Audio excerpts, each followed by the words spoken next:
ඕගොල්ලෝ හිතන්නේ AI හින්දා ඇත්තටම ආටිස්ලට ජොබ් නැති වේද ඉස්සරහට.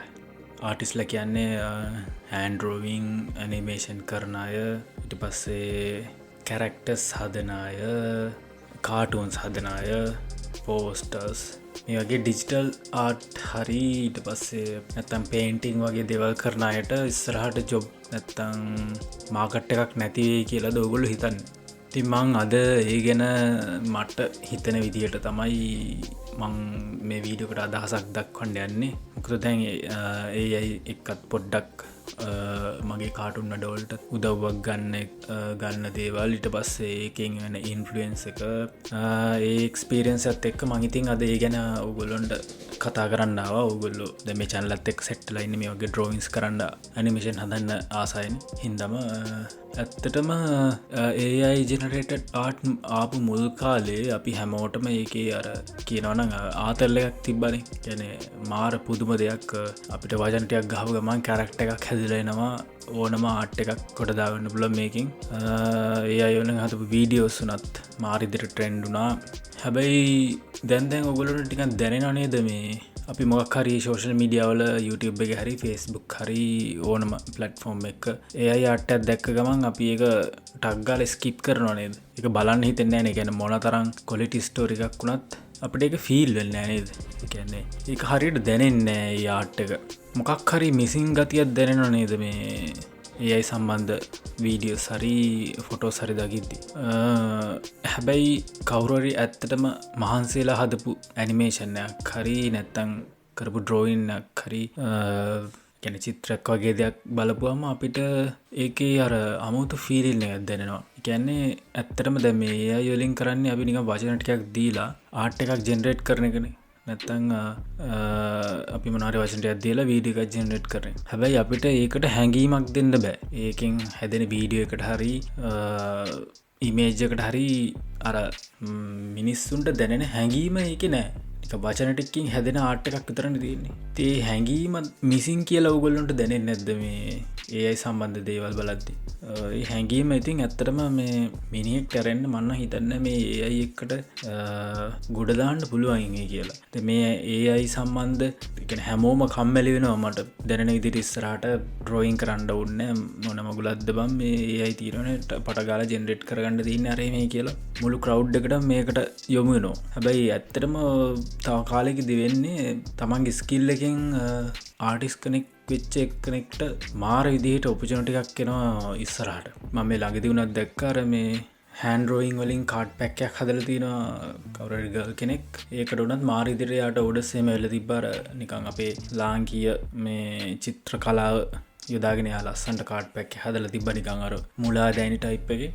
ඉතින් මේ අපි නිකන් බලමුකෝ ෆේමස් චිත්‍ර ටිකක් එහෙම අරගෙන බලන්න අර ඒ වගේ නිකන් හැංගීම තියෙනවනේ. නිකන් අපේ AI වල දැනෙන්නේ නිකන් අර රළුයි ඒක නිකන් යකඩ ගතියක් මොනවදෝ නිකන් කිමිකල් ගතියක් දැනෙනවා ඒ AI ආර්ට් වල. ඒ වුණාට දැන් මේ මිනිස්සු ඇත්තටම අතින් අදපු දේවල් බලන්නකො මාර කාම් ගතියක්. එතකොට ඒකෙන් මේ භාවයන් ඔය කියන්නේ ඒ හැංගීම තියෙනවා. මේ අපි තව ටිකක් මේක zoom කරලා බලමු මොනවා. අර බලන්නකො නිකන් මේ ඇත්තටම ෆොටෝ එකක් වගේ නැති වුණත් මේ අඳපු චිත්‍රයක කොච්චර නිකන් හැංගීමක් ඇඩ් වෙලා තියෙනවද කියලා. දැන් ඇත්තටම දැන් මිනිහෙක්ට තියෙන හැංගීමනේ දැන් මේ වතුර එහෙම මේ අර හෙවණැල්ල එහෙම අපි කවුරු හිටගෙන ඉන්නවා නම් වතුරේදී හෙවණැල්ල පොඩ්ඩක් බොඳ වෙලා එහෙම යන ඒ දේවල්ෙම හැංගීමනේ මේ පේන දේනේ. ඒව තමයි ඇත්තටම මිනිහෙක් චිත්‍රයකට දාන්නේ. ෂැඩෝ එකක් වුණත් ඒකට මොකක් හරි අතු කෑල්ලක් හරි වුණත් අපි අඳින්නේ ඇත්තටම අපි අඳින පේන්ටින් එකේ අර ඒකට හැඟීමක් ඇඩ් කරන්න. නැත්නම් අපි ඔහේ අයිටම් දාන්නේ නැහනේ.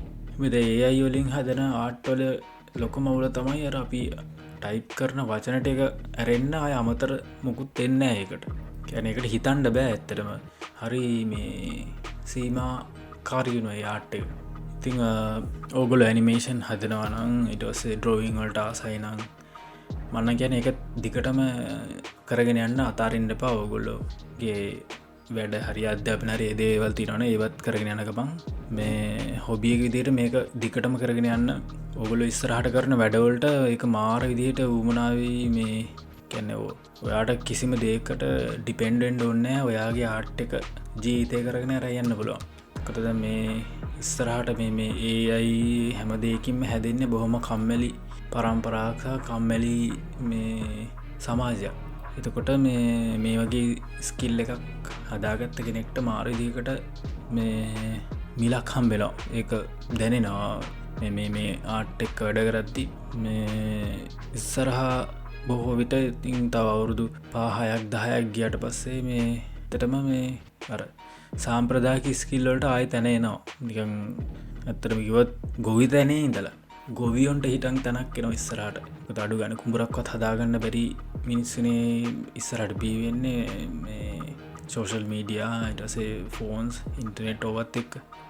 වඩු වැඩක් කරන්න මිනි හොයාගන්න තියෙනවා. එතකොට වඩු වැඩ ස්කිල් එක තියෙන මිනිස්සුන්ට මාර්තනක් එනවා. මේසන් ස්කිල් එක තියෙන මිනිහෙක්ට මාර්තනක් එනවා. ඒ වගේම මේ වගේ පේන්ටිංස් ඇනිමේෂන් කාටුන්ස් හදන අයට මාරම මේ ඩිමාන්ඩක් හැදෙනවා ඉස්සරහට. මේක නැති වෙන්නේ නැහැ. මොකද මිනිස්සු දැන් ඔයා වුණත් නිකමට හිතන්න දැන් මෙච්චර AI ආර්ට් වලින් තියෙන channels videos කොච්චර තිබ්බත් ඔයා නිකමට YouTube එකට ගහලා මේ AI වල තියෙන ස්ටෝරි එක මේ බලන්නේ නැහැ නේ. කීරවත් සර්ච් කරලවත් හොයන්නේ නැහැ නේ. AI movie එකක් හරි එහෙම ඔන්න අපේ ලංකාවේ සම්බන්ධ මොකක් හරි දෙයක් හදලා තිබ්බම ඔකටක් ගාලා ගිහලා බලනවා. අර ඔය තිබ්බේ රාවණා ගැන AI යනමනම් පොඩි ට්‍රේලර් එහෙම. අර ඒක යුනික් දෙයක් හින්දා. හැබැයි ඔය හැමෝම දැන් රාවණා ඔය වෙබ්සයිට් එක වගේ හැමෝම ඕකේ මූවි ජෙනරේට් කරන්න ගිහිල්ලා මේ වීඩියෝස් හදුවනම් ඕක එහෙම මැජික් එකක් වෙන්නේ නැහැ නේ. එහෙමනම් කවුරුත් බලන්නෙත් නැහැ.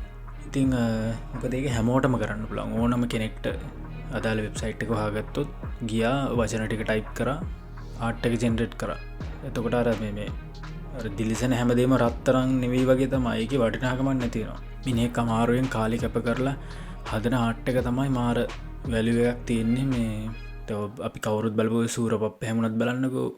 අර ඒක යුනික් ආට් එකක්. සාමාන්‍ය මිනිස්සු නෙවෙයි ඉන්නේ. කියන්නේ 아무තු කාටුන් චරිත. අර ඒ හින්දම තමයි ඒක ආසයි දෙන්නේ බලන්න. ඒක ඇත්තටම මිනිහෙක්ගේ මේක හදපු ආටිස්ගේ ඔළුවේ හැදිච්ච මේ ෆීලින් එකනේ. මෙහෙම කැරක්ටර් එන්න ඕනේ එහෙම කියලා. ඉතින් බලන්න අද වුණත් මේක දැන් හැදිලා වුණත් දශක ගාණක් අවුරුදු 50ක් 60ක් වෙනවා. ඒ තාම මිනිස්සු ආදරේ. ඔයගොල්ලෝ හිතනවාද AI ආට් එකකින් හදපු දෙයක් කොහොම මිනිස්සු අවුරුදු 50කින් 100කින් බලයි කියලා?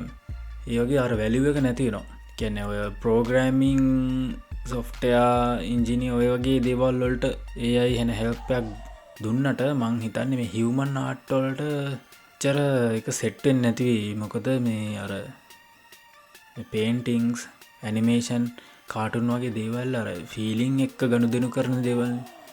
මිනිහෙක්ගේ ඔළුවේ ඇතුලේ හැදෙන ස්ටෝරියක් මේ එළියට දාන එකක්. එතකොට අර ඒ හැඟීම ඒ භාවයන් AI වලට දෙන්න අමාරුයි. ඇත්තට මේක මිනිහෙක්ටම දැනෙන්න ඕන දේවල්.